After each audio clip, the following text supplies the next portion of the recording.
ગીર સોમનાથ જિલ્લામાં કમોસમી વરસાદથી ઉનાળામાં પણ ચોમાસા જેવો માહોલ છે। કોડીનાર પંથકમાં કરા સાથે કમોસમી વરસાદ વરસ્યો। આલીદર અને આસપાસના ગામોમાં વાતાવરણમાં પલટા બાદ અચાનક કરા પડ્યા હતા।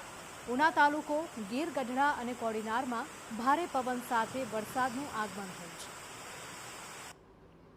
એક તરફ ઉનાળાનો સમય છે અને તેવામાં ચોમાસાનો માહોલ છવાયો હોય તે પ્રકારનો ઘાટ જોવા મળી રહ્યો છે અને તેના કારણે સૌથી વધારે પારાવાર મુશ્કેલી સહન કરવાનો જો કોઈને વારો આવ્યો હોય તો તે છે જગતનો તાત એટલે કે ખેડૂતો।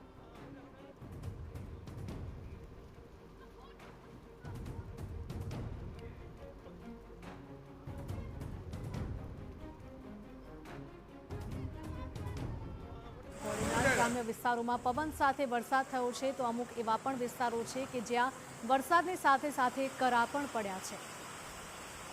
ગીર સોમનાથ જિલ્લામાં કમોસમી વરસાદથી ઉનાળામાં ચોમાસા જેવો માહોલ જોવા મળી રહ્યો છે। અનેક વિસ્તારોમાં આ જ પ્રકારના દ્રશ્યો સર્જાતા ખેડૂતોને તૈયાર થયેલો પાક હવે બરબાદ થાય તેવી ભીતિ પણ સતાવી રહી છે। એક તરફ ઉનાળાની શરૂઆત થઈ છે અને ઉનાળુ પાકનું વાવેતર કરતા ખેડૂતો પણ ચિંતામાં મુકાયા છે તો સૌથી વધારે મુશ્કેલી બાગાયતી પાક લેતા ખેડૂતોને પણ સહન કરવાનો વારો આવ્યો છે કારણ કે હવે ઉનાળાની શરૂઆતમાં કેરીનું આગમન થવાનું છે અને આ જ સિઝનમાં વરસાદ ખાબકતા કેરીના પાકને પણ નુકસાન થાય તેવી ભીતિ।